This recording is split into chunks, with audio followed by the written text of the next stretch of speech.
ప్రభునందు ప్రియ విశ్వాసులారా, ప్రభు అయిన యేసు నామమున మీకు వందనాలు తెలియజేసుకుంటున్నాను. ఈరోజు మనము ధ్యానం చేయబోయేటువంటి అంశం ఏదనగా, దేవుడు చేసే దిద్దుబాటును విస్మరించవద్దు. Do not ignore the correction by God. మనము గాడ్ అంటే యేసుక్రీస్తు, యేసుక్రీస్తు అంటే గాడ్ అనేటువంటి ఆ యొక్క నమ్మకాన్ని మనం కలిగి ఉన్నాం. మర్చిపోవద్దు, యేసు ప్రభు ఆ సృష్టి ముందే ఆదికాండం 1వ అధ్యాయంలోంచే ఉన్నాడని మర్చిపోవద్దు. Don't ignore correction. యూజువల్గా మానవుని యొక్క స్వభావం, హ్యూమన్ సైకాలజీ ఎలాగుంటుందంటే, జనరల్గా సాధారణంగా అధికారంతో పోరాడాలని ఉంటుంది ఎప్పుడు కూడా.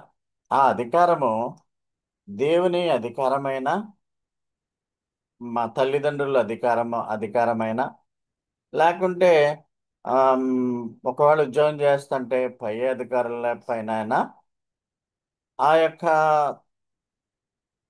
లొంగుబాటు ధోరణి చాలా మందికి ఉండదు.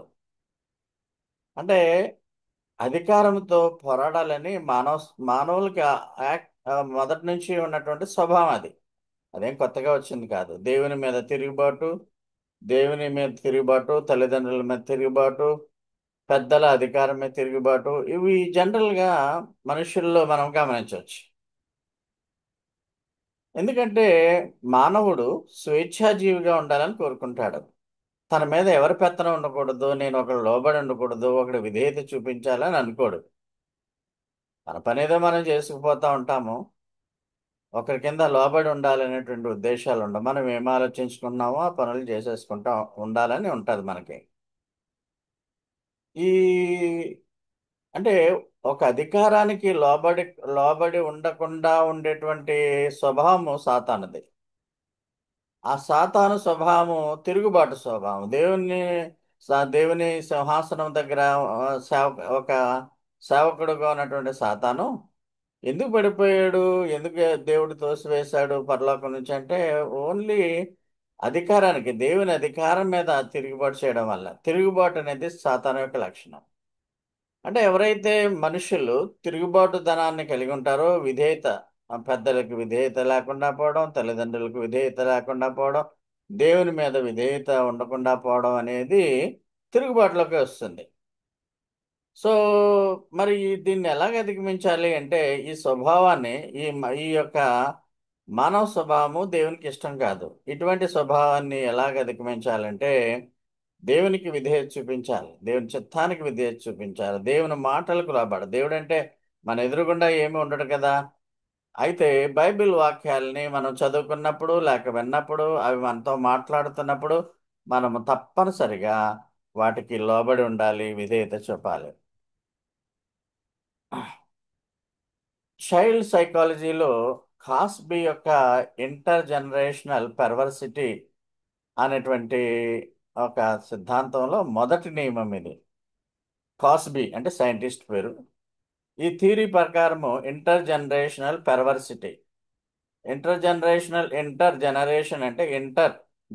అంటే తరము తరతరాలుగా వచ్చే వక్రబుద్ధి. పెర్వర్సిటీ అంటే వక్రబుద్ధి. ఈ ఈ సైంటిస్టు ఒక సిద్ధాంతాన్ని ప్రవేశపెట్టాడు. ఆ సిద్ధాంతం ఏంటి క్లియర్గా మీకు అర్థం చేసుకోండి. ఇది ఒక హాస్యాస్పదమైనటువంటి పరిశీలన అయినప్పటికీ, చిన్నపిల్లల సైకాలజీ స్టడీలో, కొంచెం యంగ్ పీపుల్ స్టడీలో తేలింది ఏంటంటే, పిల్లలకు ఏమి చెప్పినప్పటికీ, తల్లిదండ్రులు ఏమి చెప్పినప్పటికీ, దానికి విరుద్ధంగా వారు ప్రవర్తించేటువంటి మనస్తత్వం వారికి ఉంటుంది. చూడండి, మీరు గమనించండి. ఏదో ఒక మనము ఫ్యామిలీ గ్రూప్ ఫోటో తీసుకుందాం అనుకున్నాం అనుకోండి. చిన్నపిల్లల్లో కొంతమంది ఆ ఫోటోకి అడ్డదిడ్డంగా పరిగెట్టడము, ముఖం తిప్పేసుకోవడం, అల్లరి చేయడం ఏదో చేస్తారు. భోజనం పెట్టినప్పుడు భోజనము పెద్దవాళ్ళు తిన్నట్టు చిన్నపిల్లలు తినరు. తినమనన్నా తినరు. ఆ వక్ర బుద్ధి, ఆ పెర్వర్సిటీ అనేది చిన్నప్పటి నుంచి కూడా మనిషిలో వచ్చేస్తుంది. అంటే తల్లిదండ్రులు ఏమైతే చెప్పారో దానికి వ్యతిరేకంగా చేయడం. వాళ్ళు ఫోటోలో బాగా నిలబడరంటే వంకర టెంకరగా నిలబడతాడు. అంటే అది ఒరిజినల్గా సైకాలజీ ఆ విధంగా ఉంటుంది. ఆ విధంగా ఈ కోస్బీ ఏం చెప్పాడంటే, పిల్లవాడికి మీరు ఏం చెప్పినప్పటికీ అతడు దానికి విరుద్ధంగా చేస్తాడని మీరు గమనించుకోండి. అది సహజంగా జరిగేటువంటి ప్రక్రియ. అది మనకి హాస్యాస్పదంగా ఉన్నప్పటికీ, అయితే ఈ యొక్క రెబెల్ నేచర్ లేకుంటే ఈ యొక్క ప్రతిఘటన నేచరు పిల్లలే కాదు, కొంచెం పెద్దోళ్ళు అయ్యి టీనేజ్ అయ్యి యంగ్ స్టేజ్లో ఉన్నటువంటి పిల్లలకు కూడా, మంచి ఉడుకు రక్తంతో ఉన్న వాళ్ళకు కూడా ఇది ఈ యొక్క సిద్ధాంతం కోస్బీ థియరీ ఇంటర్ జనరేషనల్ పెర్వర్సిటీలో మొదట్లా వర్తిస్తుంది. అంటే మనం ఏం చెప్పినప్పటికీ దాన్ని తిరుగుబాటు చేయడం. ఈ ఈ ఈ ఈ యొక్క పిక్చర్ చూడండి. దీనికి మ్యూజిక్ ఏమీ లేదు కానీ జస్ట్ గమనించండి.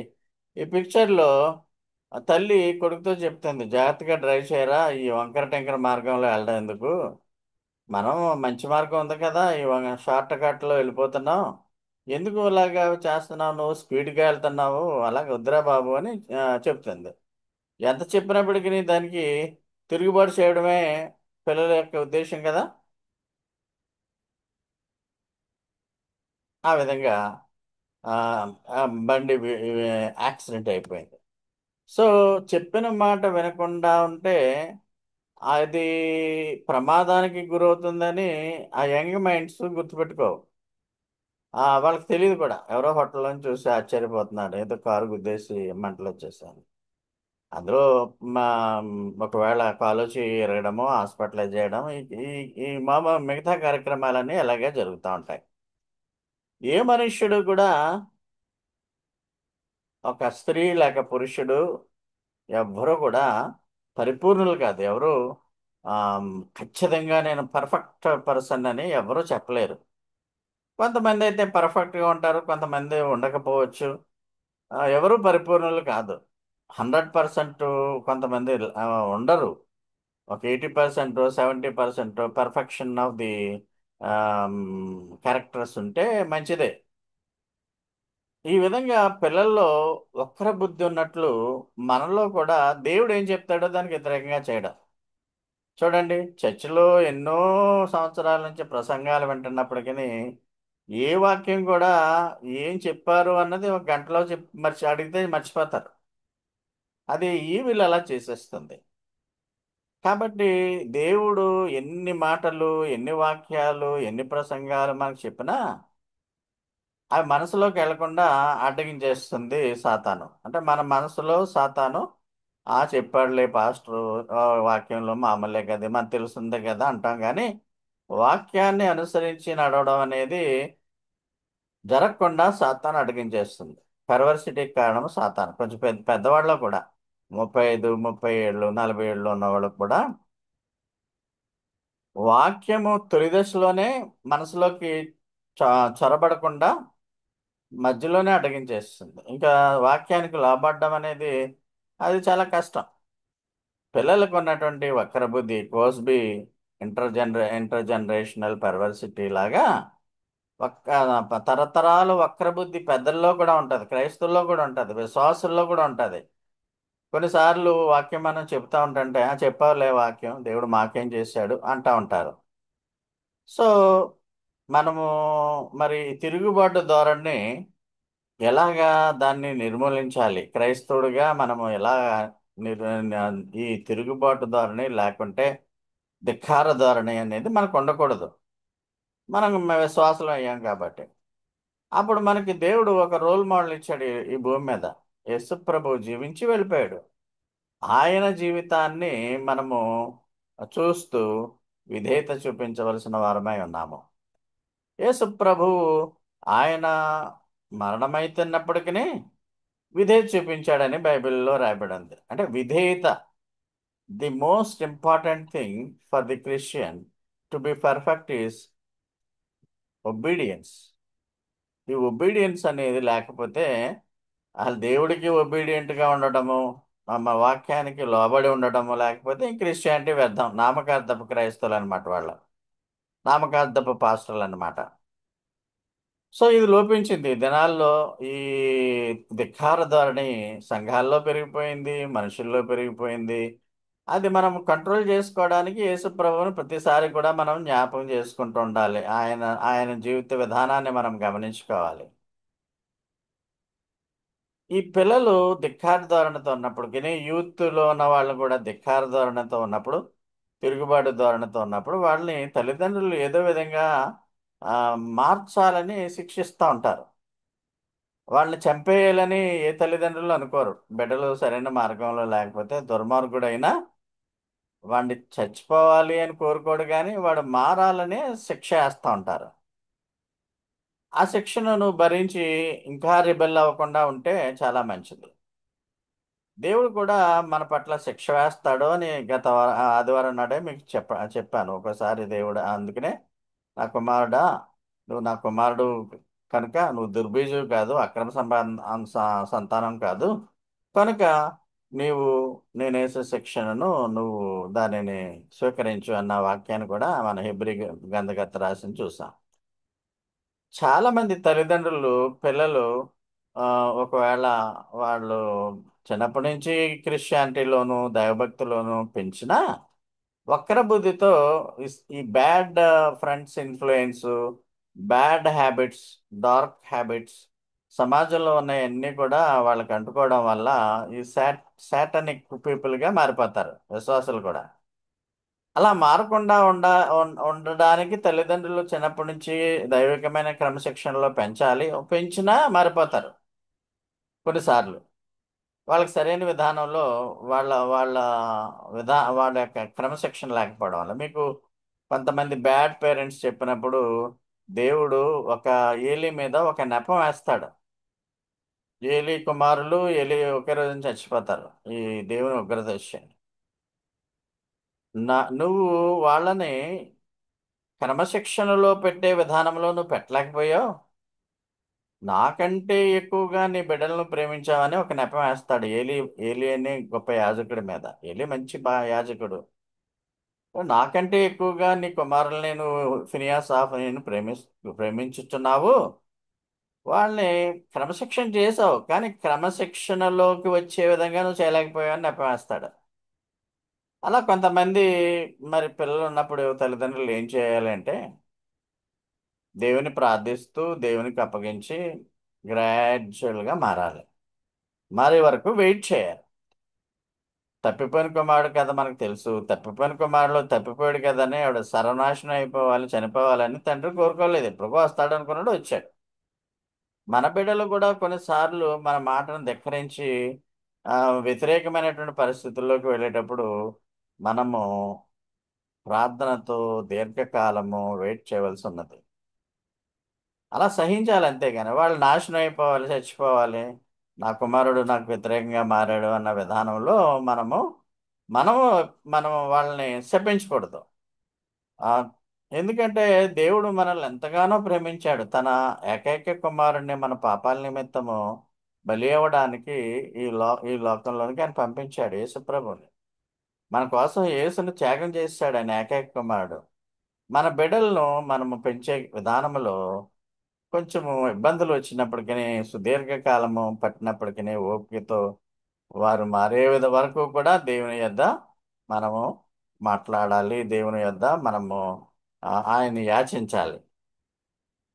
దేవుని రాజ్యాన్ని విశ్వాసులతో విస్తరింపచేయడానికి దేవుడు చూస్తున్నాడు.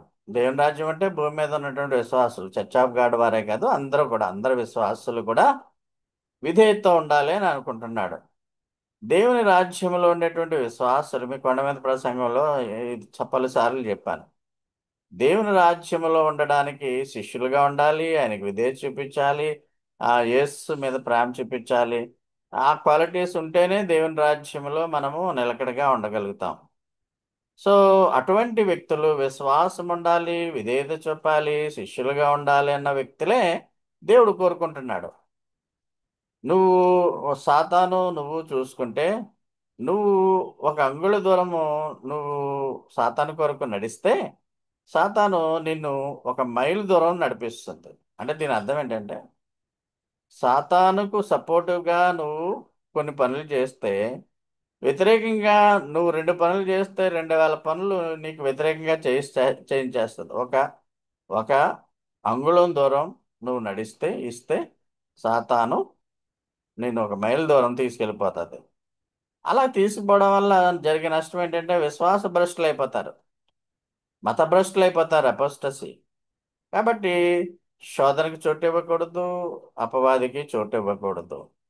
మన జీవితాల్ని మనం దేవునికి అప్పగించాలి, దేవునికి సమర్పించుకోవాలి, ఈ లోబడే తత్వం ఉండాలి. పాపం దేవుడు ఎప్పుడు కూడా ఇశ్రాయేలీల గురించి బాధపడతా ఉంటాడు. ఇంతగా వీళ్ళని ప్రేమించానే నేను, వీళ్ళకి సొంత దేశం ఇచ్చానే, దేవుని ప్రజలు అని పిలబడ్డారు, శక్తిమంతులుగా ఆ, మిమ్మల్ని చేశాను అని. కైనా వాళ్ళు నా యొక్క నిబంధనలు కట్టడలను ఎందుకు గైకోవట్లేదు శిక్ష ఇచ్చినప్పటికీ అని ఆమోస్ గ్రంథం నుంచి మీకు కొన్ని వివరణ ఇచ్చాను. ఈ మధ్య కాలంలో విన్నాను, నోబెల్ ప్రైజెస్ అన్ని కూడా సైన్స్లో ఇప్పటివరకు కనిపెట్టింది ఆ, అందరూ యూదులేట. యూదుడు అనేవాడు ఈ ప్రపంచంలో అతి తెలివైన వాడంట. అలాగే ఇస్రాయేల్ దేశము చిన్న దేశమైనప్పటికీ ఆ చిన్న దేశము మొత్తం చుట్టూ ఉన్నటువంటి 50 ఇస్లామిక్ కంట్రీస్ని గడగడలాడించేస్తుంది. యుద్ధంలో ఇస్రాయేలీలు మించిన వాళ్ళు ఎవరు లేరు ప్రస్తుతానికి. వాళ్ళు ఓడిపోయే స్థితి వస్తుంది అని ఆ ఆ యొక్క ఆర్మగద్దన్ యుద్ధంలో అలా జరుగుతుందని బైబిల్లో రెండవ రాకడ ఆ టైంలోనే నమ్మే ఇస్రాయేలీలను రక్షించడానికని వ్రాయబడి ఉంది. రోమీలకు రాసిన పత్రిక 10వ అధ్యాయము 1-2 వచనాలు చదువుతాను. పౌలు గారు యూదుడే, యేసుప్రభు యూదుడే. సహోదరులారా, ఇశ్రాయేలీయులు రక్షణ పొందవలెనని నా హృదయాభిలాషయు వారి విషయమై నేను దేవునికి చేయ ప్రార్థన అయి ఉన్నది. ఇక్కడ ఏంటంటే అంబిషన్, హృదయాభిలాష, హార్ట్ డిజైర్ ఉంది. తర్వాత ఆ, వారు వారికి నేను ప్రార్థన చేస్తున్నాను, ఎందుకంటే వాళ్ళు రక్షింపబడలేదు కాబట్టి వారి కోసం నేను ప్రార్థన చేస్తున్నాను. నా జాతి నశించిపోతుందని ప్రార్థన చేస్తున్నాను అంటున్నాడు ఇక్కడ. అంటే దాని అర్థం ఏంటంటే ఇశ్రాయేలీయులు రక్షింపబడలేదు. ఎందుకు రక్షింపబడలేదంటే యేసు ప్రభువుని స్వకీయ రక్షకుడిగా అంగీకరించలేదు. ఈ రోమ పత్రిక రాసే సమయానికి యేసు ప్రభు ఆల్రెడీ పుట్టాడు, ఆయన శిలుమ్రాన్ మీద మరణించాడు, యేసు ద్వారానే రక్షణ అనేటువంటి ఆ రక్తం ద్వారానే మనము రక్షింపబడుతున్నాం అన్నటువంటి ఆ యొక్క సత్యాన్ని వారు నమ్మట్లేదు. కాబట్టి పౌలు గారు బాధపడిపోతూ ఇజ్రాయేలీలందరూ కూడా రక్షింపబడాలి, యూదులంతా రక్షింపబడాలన్న హృదయాభిలాష ఉన్నది, నేను ప్రార్థన కూడా చేస్తున్నాను అన్నాడు. అందుకనే మనం కూడా చేయాలి. అదే ఎందుకు ఆ విధంగా జరిగిందో 2, 3, 4, 5 వచనాల్లో ఉంటుంది. వారు దేవుని యందు ఆసక్తి గలవారట, అయినను ఆసక్తి జ్ఞానానుసారమైనది కాదు. అంటే దేవుని జ్ఞానానుసారమైనది కాదు అది. 3వ వచనంలో దేవుని నీతి నెరుగక తమ స్వనీతిని స్థాపింప బూనుకొనుచు దేవుని నీతికి లోబడలేదు. 4వ వచనం విశ్వసించు ప్రతివానికిని నీతి కలుగుడికై క్రీస్తు ధర్మశాస్త్రములకు సమాప్తమై ఉన్నాడు.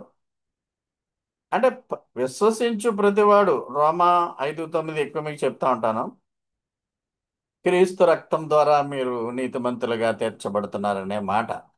అదే మాట 4వ వచనంలో యేసును విశ్వసించే ప్రతివాడు నీతిమంతుడు అయిపోతాడని, ధర్మశాస్త్రానికి ఇంకా ధర్మశాస్త్రము అతని మీద పనిచేయదని 4వ వచనము చెప్తుంది. అంటే యేసుని నమ్ముట వలన, యేసు మార్గములో నడుచుట వలన, యేసు ప్రభువుని విశ్వసించటం వలన నువ్వు నీతిమంతులుగా నీతిమంతులే పరలోక రాజ్యంలో చేరతారు. మా మిగతా వాళ్ళు చేర్చబడరు. కనుక అందరూ నీతిమంతులుగా మారాలంటే యేసు ప్రభువుని నమ్మాలి. అయితే యేసు ప్రభు ఎక్కడైతే పుట్టాడో ఆ ప్రాంతంలో ప్రజలు దేవుని ప్రజలుగా పిలువబడే వాళ్ళు మరి దేవుని కుమారుడైనటువంటి యేసు, దేవాది దేవుడైనటువంటి యేసును రక్షకుడుగా నమ్మకపోవడం అనేది చాలా విచారకరం. అందుకనే పౌలు అంటున్నాడు, అయ్యో నా జాతి ప్రజలు, ఇశ్రాయేలీల ప్రజలు వాళ్ళు వాళ్ళు నాశనం అయిపోతున్నారు, వాళ్ళు రక్షణ పొందితే బాగుంటుంది అంటే ప్రభువుని నమ్మితే బాగుంటుంది అని బాధపడుతూ ఈ మాటలు రాస్తున్నాడు. ఎందుకంటే వాళ్ళు దేవుని యొక్క దిద్దుబాటును, ఇవాళ టాపిక్ ఏంటంటే డోంట్ ఇగ్నోర్ ద కరెక్షన్. ఏ దేవుడు ఎప్పుడైనా మీకు కరెక్షన్ చేస్తే ఆ యొక్క దిద్దుబాటును మీరు దాన్ని రిజెక్ట్ చేయకూడదు, దాన్ని తిరస్కరించకూడదు. కానీ ఇప్పటికీ కూడా 2025 సంవత్సరం వరకు కూడా, ఒకవేళ మానవ చరిత్ర 6000 సంవత్సరాల కింద పుట్టింది, ఇజ్రాయేలీలు ఐగుప్తు దాస్యం నుంచి విడిపింపబడ్డాడు, ఇంక యుద్ధాలు బోళం జరిగాయి. ఈ 6000 సంవత్సరాల్లో ఈ దేవుడు వాళ్ళని ఎలా కాపాడుతూ వస్తున్నాడో, ఇప్పటికీ కూడా 2025లో కూడా వాళ్ళని కాపాడుతున్నాడు అనే సంఘటనలు మనం చూసుకుంటా ఉంటుంటే, దేవుడు రిజెక్ట్ చేసేటువంటి పీపుల్ని విస్మరించట్లేదు, వాళ్ళు విస్మరించేశారు. ఎందుకు దేవుడు అంటే, దేవుడు తన ప్రజలు తన తన సొంత జనాంగంగా నా కనుగుడ్డు ఇశ్రాయేలీలు అని చెప్పుకున్నటువంటి దేవుడు, అయ్యో నేను ప్రవేశపెట్టినటువంటి ప్రణాళికను వీళ్ళు ఎందుకు నమ్మలేకపోతున్నారు?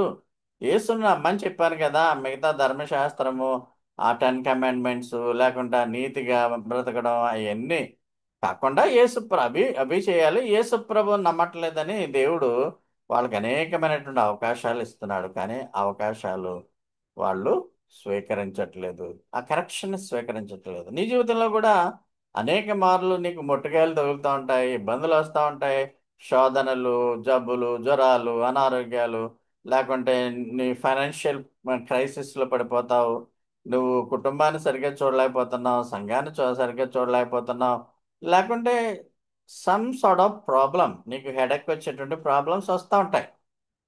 అప్పుడు ఎందుకు వచ్చాయి అంటే, దేవుని మీద నిరీక్షణ పెట్టుకొని మనకి ఏదో చోట మనకి కొంత దేవునికి నాకు ఏదో కొంత కొద్దిగా తేడా వచ్చింది ఎక్కడో, అదేంటని సరిదిద్దుకోవాలి, కరెక్ట్ చేసుకోవాలి. ఆమోస్ గ్రంథం 4వ అధ్యాయము 6-11లో చాలా దేవుడు తాపత్రయపడుతున్నాడు ఇశ్రాయేలీల గురించి. కరువు రప్పించాడు, పంటలు పండలేదు, వాటర్ స్కేర్సిటీ వచ్చేసింది, సైనిక ఓటమి కూడా వచ్చేసింది. అంటే ఇవన్నీ కూడా దేవుడు పంపించినటువంటి శిక్షలే. అయితే ఇవి పశ్చాత్తాపడడానికి దేవుడు వీటిని ప్రవేశపెట్టాడు కానీ, ఉద్దేశించాడు కానీ నాశనం చేయడానికి కాదు. అయితే తన ప్రజల్ని తన వైపు తిరిగి నడిపించడానికి దేవుడు నిరంతర ప్రయత్నాలు చేస్తూనే ఉన్నాడు. వాడు దేవుని తట్టు తిరగడానికి నిరంతరము తిరస్కరిస్తూనే ఉన్నారు. వాళ్ళు యాక్సెప్టెన్స్, ఏడేండ్ల శ్రమల్లో, రాబోయేటువంటి ఏడేండ్ల శ్రమలో అప్పటికి మనం పరలోకంలో మహిమ శరీరాలతో ఉంటాం. భూమి మీద ఉన్నటువంటి ఇశ్రాయేలీలు ఆ ఏడేండ్ల శ్రమలలో, 7 ఉగ్రతాపాత్రల సమయంలో, అర్మగద్దోన్ యుద్ధంలో వాళ్ళు కన్నీళ్లు పెట్టుకుని, నీ కుమారుని మేము చంపేశాము, ఓ దేవా, మమ్మలను ఈ భయంకరమైనటువంటి యుద్ధం నుంచి మమ్మల్ని తప్పించి అంటే, అప్పుడు యేసు ప్రభు ఆర్మగెద్దోనుగా ఆ ప్రదేశానికి వచ్చి ఇశ్రాయేలీల యొక్క శత్రువులను, క్రీస్తు యేసు శత్రువులను చంపివేస్తాడు. అప్పటి వరకు వాళ్ళు కొంత కొద్దిమంది ఇశ్రాయేలీలో ఆ, రక్షింపబడే వారు కొద్దిమంది ఉంటారు. అయితే గమనించండి, ఇంత పెద్ద యుద్ధాలు చేస్తున్నటువంటి దేశం కూడా ఓడిపోయే పరిస్థితి వస్తుంది. ఎందుకంటే జనాభా 80 లక్షల మంది జనాభా అంతే. సైనికులు అందరూ సైనికులుగా మారిపోతారు అక్కడ అవసరమైతే. ఎంతైనా ప్రపంచంలో కోట్లాది జనాభా, మన భారతదేశం జనాభా అయితే 140 కోట్లు. ఇజ్రాయెల్ జనాభా 80 కోట్లు, 80 కోట్లు కాదు, 80 లక్షలు.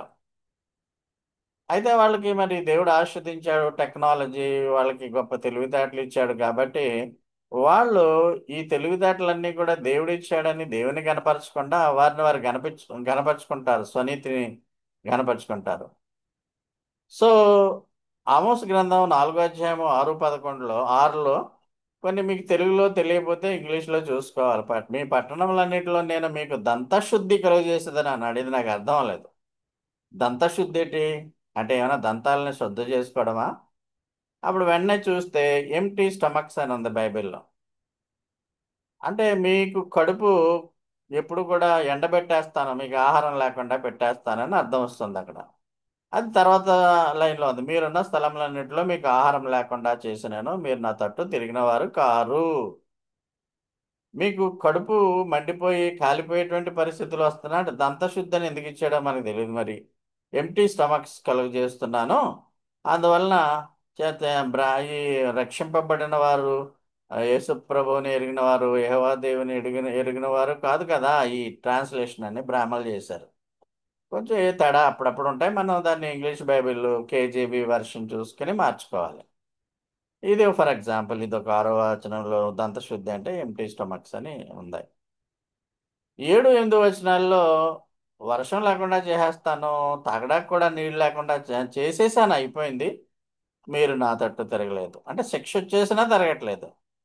9వ వచనంలో పంటలు తినేయడానికి గొంగళి పురుగులు పంపిస్తాను, అంజూరపు తోటలు, ద్రాక్ష తోటలు, ఒలివ తోటలు ఇవే ఉంటాయి ఇశ్రాయేల్లో, వాళ్ళకి ఆహార పదార్థాలు ఇక్కడ వీటి నుంచే వస్తాయి.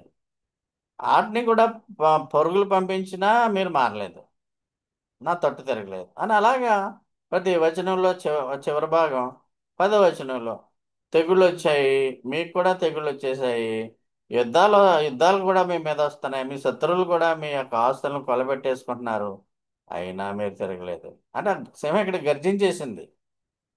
11వ వచనంలో అంటే శోధన వచ్చేసింది, తీర్పు వచ్చేసింది. సొదొమ గుమ్మరాలు నాశనం చేసినట్లు నేను మిమ్మల్ని కూడా నాశనం చేశాను, కానీ కొంతమంది తప్పుకున్నారు ఆ ఆ యొక్క మంటల్లో నుండి, అయినా మా తప్పించుకున్న వాళ్ళు మారలేదండి అంటే కఠినలు అయిపోయారనమాట.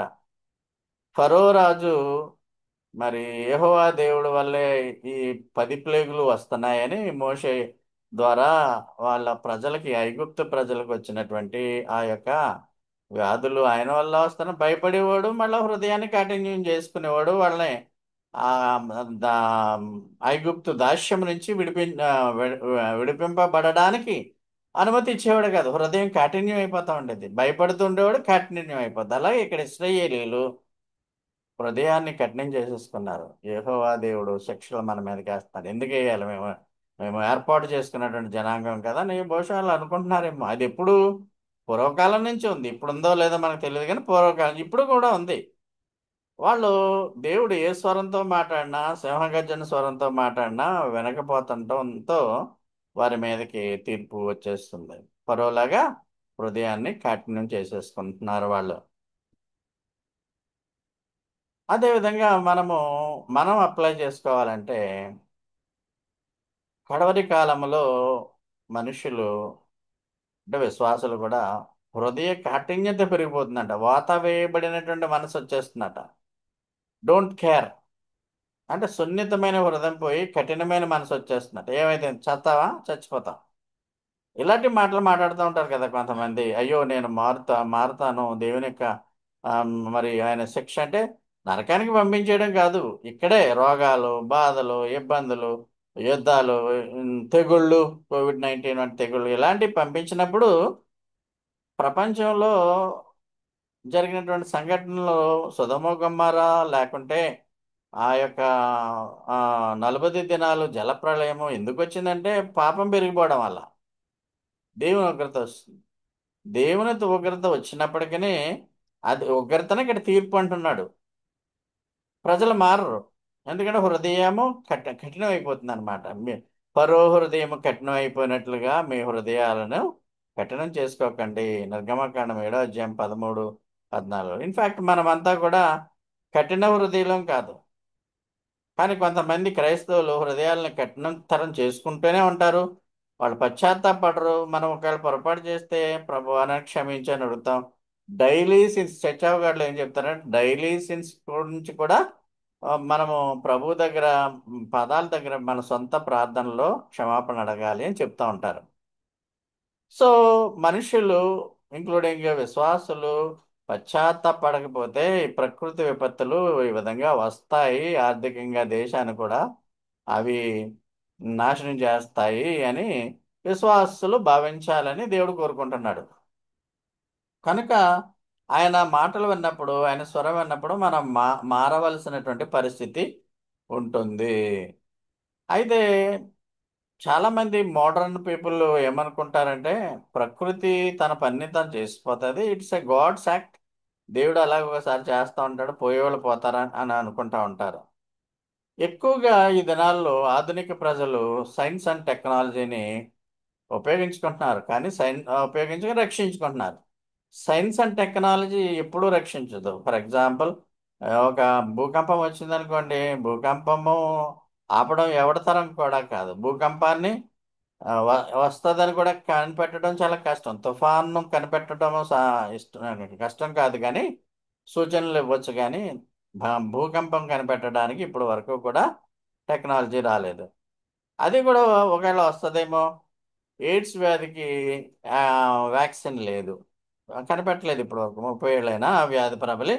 అయినా వ్యభిచారంలో వైపు పోదామనే ఉద్దేశంతో ప్రజలు కొంతమంది ఆ విధంగా ఉంటారు.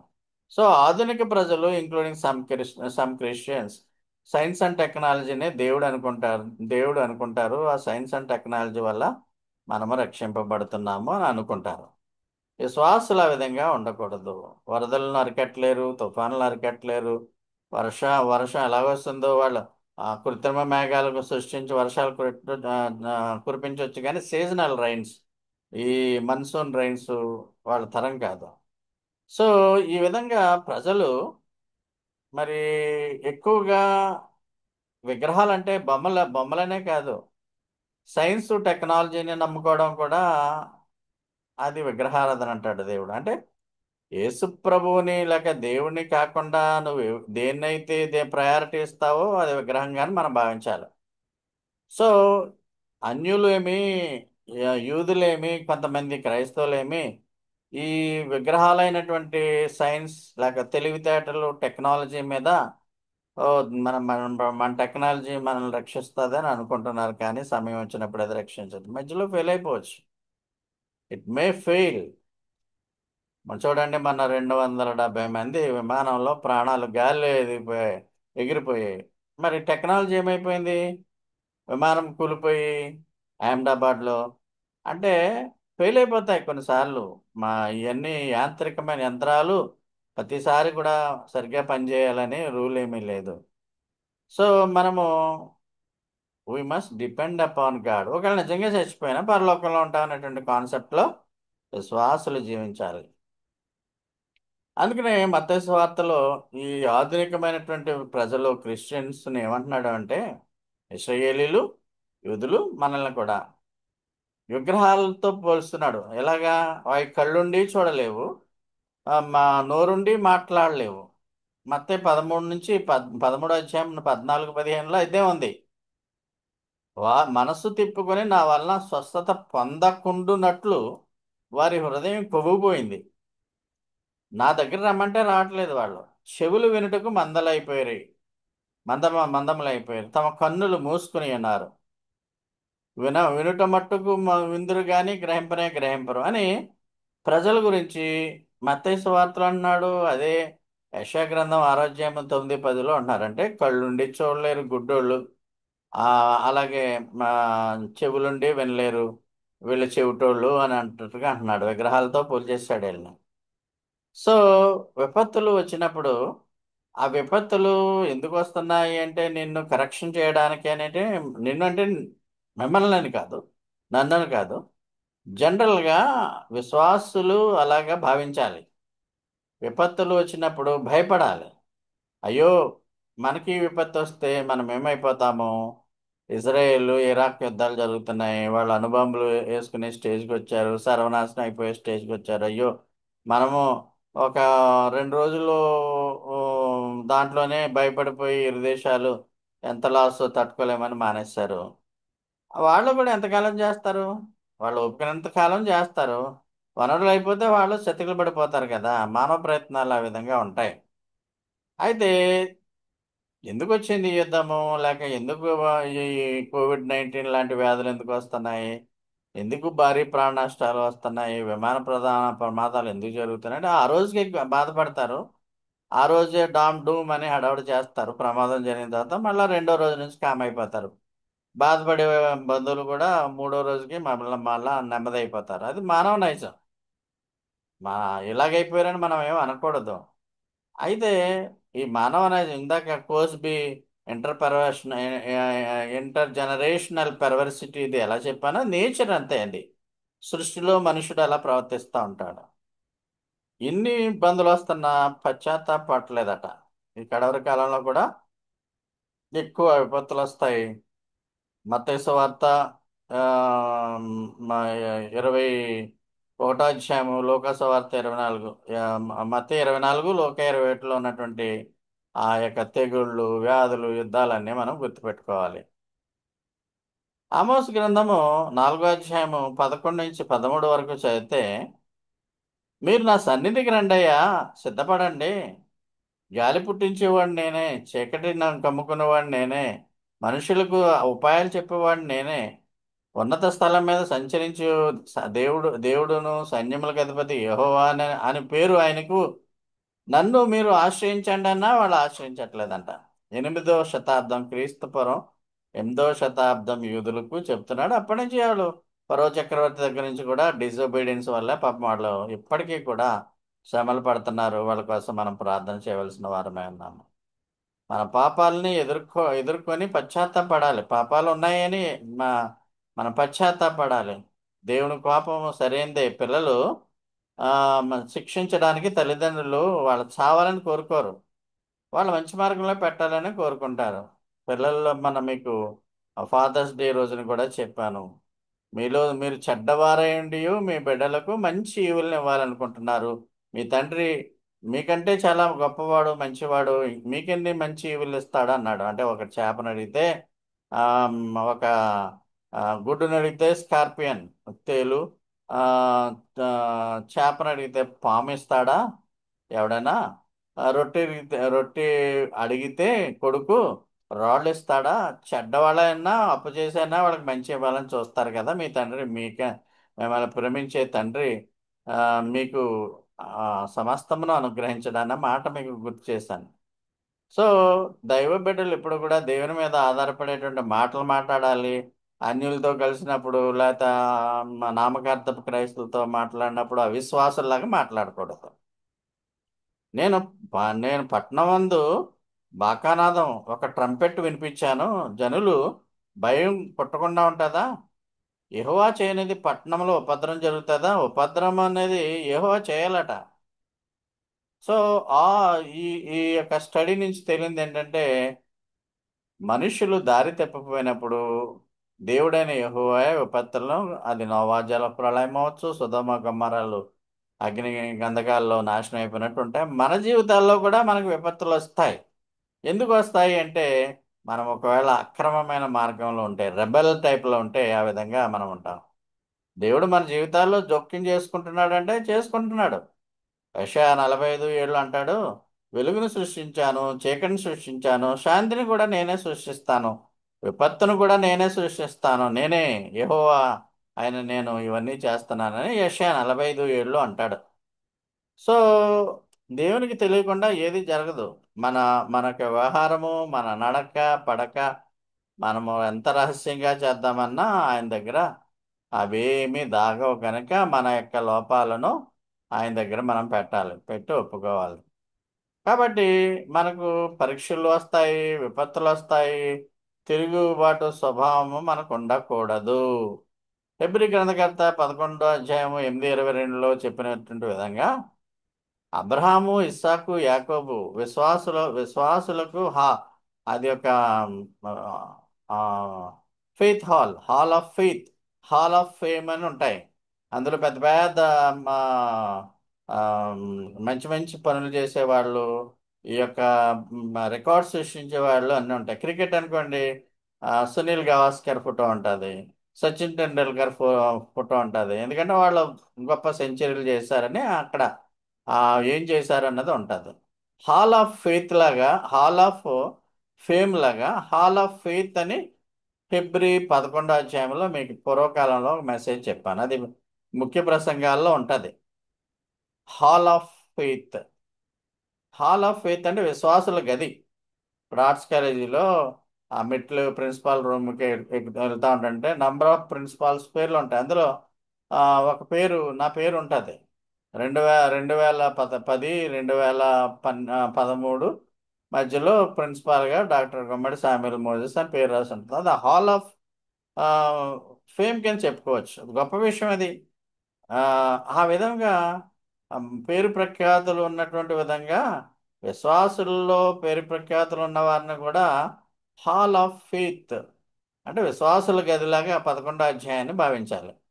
ఆ 11వ అధ్యాయంలో ఉన్నటువంటి అబ్రాహాము, విశ్వాసుల తండ్రి ఇస్సాకు, యాకోబు, యేసేపు అనేక శోధనలు, అనేక పరీక్షలు ఎదుర్కొన్నారు. యోబు కూడా. ఇన్ఫాక్ట్ యోబు గురించి కూడా మనం స్టడీ చేస్తాం. కానీ వారు దేవునికి ఎప్పుడూ వ్యతిరేకంగా తిరుగుబాటు చేయలేదంట. శోధనలు వచ్చినంత మాత్రాన తిరుగుబాటు చేయడం, నష్టం కష్టం జరిగినంత మాత్రాన, విపత్తులు వచ్చినంత మాత్రాన దేవుడి మీద తిరుగుబాటు చేయకూడదని అబ్రహాము, ఇస్సాకు, యాకోబు, యోసేపులు ఆ విశ్వాసం మన మీదకి మనకు తెలియజేస్తున్నాడు. సో దేవుడు ఒక వాగ్దానాన్ని చేస్తున్నాడు, విశ్వాసులారా. యెషయా గ్రంథం 54:17లో, no weapon formed against you shall prosper. నీకు విరోధంగా రూపింపబడిన ఏ ఆయుధము వర్ధిల్లదు. న్యాయ విమర్శలో నీకు దోషారోపణ చేయ ప్రతివానికి నువ్వు నేరస్థాపన చేసేదవు. యెహోవా యొక్క సేవకుల నీతి నా వలన కలుగుతున్నది, ఇది వారి స్వాస్యము. ఇదే యెహోవా వాక్కు. And every tongue which rises against in the judgment you shall condemn. నీకు వ్యతిరేకంగా మాట్లాడేటువంటి ప్రతి వారి మీదకి తీర్పు వచ్చేస్తుంది. వాళ్ళని నువ్వు నరస్థాపన చేస్తావు. So this is the heritage of servants of the lord. దేవుని సేవకులకు ఇది ఒక స్వాస్యం అంట, బహుమానం అంట. అంటే మనకు వ్యతిరేకంగా మాట్లాడే వాళ్ళు ఉంటారు, కోప్పడే వాళ్ళు ఉంటారు, శిక్షించే వాళ్ళు ఉంటారు. మనకు సపోర్ట్ ఎవరు ఉండరు కదా. ఇప్పుడు మోజెస్ గారు ఉన్నారు, కమలా గారు ఉన్నారు, గిఫ్టీ ఉన్నాడు. మేము ముగ్గురు ఒంటరిగాళ్ళమే ఈ సంస్థ నడుపుతున్నాం. చర్చ్ ఆఫ్ గాడ్ స్కూలు, ఇదివరకు హాస్టల్ నడిపేవాళ్ళం. We are we are lonely people. మేము దారిలో వెళ్తున్నప్పుడు అడ్డగించి వచ్చి ఎవడైనా కొట్టవచ్చు, చంపేయచ్చు. మాకు సపోర్ట్ అంటూ లేదు కదా. వెనకాల రౌడీలు ఉండరు, డబ్బు ఉండదు, ఏముండదు కదా. దేవుడే మాకు దిక్కు అన్నట్టుగా మా జీవితాలు ఉంటాయి. దేవుని ప్రజలు ఆ విధంగా ఉండాలి. మనకి ఏదైనా సపోర్టు దేవుడే అన్నట్టుగా మనం ముందుకు పోవాలి. We are servants of God. దేవుని పరిచయం చేస్తున్నాం.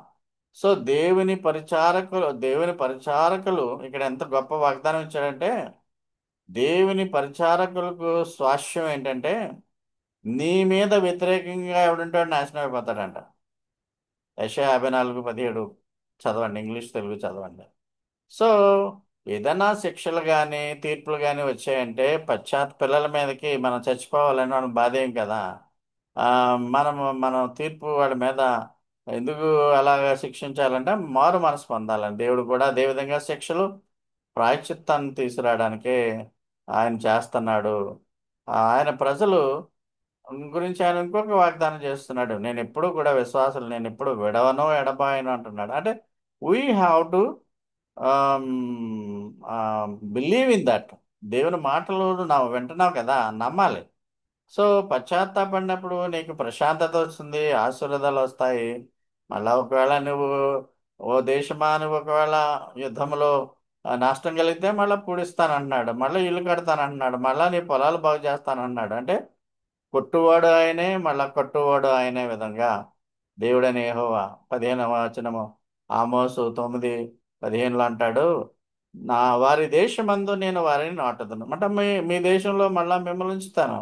నేను వారికి ఇచ్చిన దేశంలో నుండి ఇంకెప్పుడు ఇంకా పెరికి వేయబడరని నీ దేవుడని యెహోవా సెలవిచ్చున్నాడు. నవాజల ప్రళయం వచ్చినప్పుడు దేవుడు ఇంకా ఇప్పుడు కూడా మేము మానవ జాతిని నాశనం చేయను, జలం ఈ విధంగా ప్రళయంలో తీసుకురానని ఒక రెయిన్బో వస్తుంది. వర్షం ఆగిపోయినప్పుడు అన్నట్టుగా రెయిన్బో గురించి చెప్పబడింది. పాపం దేవుడు తన ప్రజలు మారాలనుకుంటున్నాడు. కొంతమంది ప్రజలు మారుతున్నారు, కొంతమంది ప్రజలు మారట్లేదు. అయితే దేవుడు నా దేశాన్ని నాశనం చేసి శత్రువులకు అప్పగించినా మళ్ళా మీకు ఇస్తానంటున్నాడు. సో కొట్టుట ఎందుకంటే నిన్ను ఆ కొట్టుటను తీర్పు అనొచ్చు. నువ్వు పశ్చాత్తాపడాలనే ఉద్దేశంతోనే చేస్తున్నాడు కానీ నువ్వు నరకానికి పోవాలని కాదు. సో మొన్న ఆదివారం నాడు పెట్టిన టైటిల్లో మాట ఏంటంటే, సింహం గర్జించినప్పుడు, అడవిలో అన్నప్పుడు గర్జించినప్పుడు దానికి ఎదురుగుండా వెళ్ళకూడదు, దాక్కోవాలి. అటు ఇటు మూల మూలకి పోవాలి మనం. ఎదురుగుండా వెళ్తే ఏమవుతుందో మీకు తెలుసు. దేవుని స్వరముకి అంటే దేవుని స్వరము గర్జనగా మనం భావించాలి. దేవుని గర్జన అది, ఆ గర్జన దేవుని స్వరం వినిపించినప్పుడు దేవుని స్వరాన్ని తిరస్కరిస్తూ దానికి ఎదురు వెళ్ళకూడదు, శిక్షింపబడతాం. కాబట్టి దేవుని ఆ ఆ యొక్క గర్జన మాటలు అన్నప్పుడు, ఇప్పుడు ఈ మాటలన్నీ మనం వింటున్నాం. మనలో ఉన్నటువంటి ఆ లోటుపాట్లను సరిదిద్దుకోవాలి. దేవుని యొక్క ఉగ్రత మన మీద ఉండదు. క్రైస్తవులకి గొప్ప ఆశీర్వాదం ఏంటంటే దేవుని ఉగ్రత గొడుగులకు చెప్పాను మీకు. ఆ ఇస్రాయేలీలకైతే ఆ డేవిడ్ స్లింగ్ ఉంది, ఐరన్ డోమ్ ఉంది, ఆ దేశంలోకి ర్యాకెట్లు పడకుండా వస్తున్నాయి, కాపాడుతున్నాయి. అయితే ఒకటే అరా, ఇప్పుడు జెరూసలేంలో మొత్తం 50 మంది చచ్చిపోయారు కదా. టెలియావీవ్లో ర్యాకెట్లు వాళ్ళు 400 వేస్తే రెండు మూడు ర్యాకెట్లు ఉన్న ఆ డోమ్ని దాటుకుని వెళ్ళిపోతున్నాయి. అయితే మనకు ఒక డోమ్ ఇచ్చాడు, మనకు ఒక గొడుగు ఇచ్చాడు. యేసు ప్రభు రక్తం ద్వారా తయారు చేయబడినటువంటి ఐరన్ డోమ్ కంటే కొన్ని వేల రెట్లు కలిగినటువంటి గాడ్స్ అంబ్రెల్లా నీకు ఇచ్చాడు. ఆ గొడుగులో నీవు ఉండిండగా యేసు రక్తము ద్వారా ఎటువంటి సాతాను అటాక్ కూడా, దాడి కూడా నీ మీద జరగదు. దేవుడు ఉగ్రత కూడా రాదు నీ మీద అని చెప్పాను. దేవుని ఉగ్రత రావాలి అంటే మనం చేసే తప్పులకి ఉగ్రత వస్తుంది, రావాలి. కానీ యేసయ్య రక్తము నమ్ముకున్నాం కాబట్టి అది మనల్ని అడ్డగించి ఈ లోకంలో మనం ఆయుష్ ఉన్న ప్రకారం జీవించడానికి దేవుని యొక్క ఉగ్రత కూడా మన మీద లేకుండా చేసేసాడు యేసు రక్తం ద్వారా. ఆ విధంగా మన జీవితాలలో మనము వాక్యం విన్నప్పుడు దాన్ని విమర్శించకుండా, దానికి రకరకాలైనటువంటి ఆ, తాత్పర్యాలు చెప్పకుండా, వాక్యాన్ని ఉన్నది ఉన్నట్టు బోధిస్తున్నాను కాబట్టి వాక్యాన్ని బోధించిన విధానంగా నమ్ముట అనేది మంచి విశ్వాసుల యొక్క లక్షణము. So don't neglect the corrections. దేవుడు కరెక్షన్స్ మీకు చెప్తా ఉంటాడు. అందుకనే భక్తుడైన దావీదు అంటాడు, ఆ, యెహోవా నా హృదయాన్ని పరిశోధించు, నా తలంపులను పరిశోధించు, నీకు ఆయాసకరమైన మార్గం ఏదన్నా ఉంటే తీసివేయి అని దావీదు భక్తుడు ప్రార్థన చేస్తాడు. అలాగే మనము అనుదినము చేసుకోవాలి ప్రియమైన వాళ్ళారా. సో వాక్యం విన్నప్పుడు వాక్యం ప్రకారము మనము ఎప్పటికప్పుడు మారటానికి ప్రయత్నం చేయాలి. వెన్ ప్రేయర్స్ గో అప్, మన ప్రార్థనలు పైకి వెళ్తాయి, బ్లెస్సింగ్స్ కమ్ డౌన్, బ్లెస్సింగ్స్ కిందకు వస్తాయి. దేవుని దగ్గర నుంచి ప్రార్థన చేయండి. అందరి కొరకు ప్రార్థన చేయండి. ప్రార్థనలు ఎక్కువగా ఉండండి. No one is perfect, but God is perfect. No one is completely perfect, but God is perfect. ఆ సంపూర్ణుడైనటువంటి దేవాది దేవుడు సంపూర్ణ మానవుడిగా ఉన్నటువంటి యేసయ్యను మనకి ఇచ్చాడు, బలియాగం చేస్తాడు. మనకి ఎటువంటి ఉగ్రత లేకుండా యేసు రక్తం ద్వారా మనము సంరక్షించబడుతున్నాం. దేవాది దేవునికే వందనాలు. ఆ యేసు రక్తమే మహిమ శరీరంతో మనల్ని పరలోక రాజ్యంలోనికి తీసుకుని వెళ్ళడానికి అది సహకరిస్తుంది. దేవుడు మనల్ని అందరినీ కూడా బాగా దీవించి ఆశీర్వదించునుగా.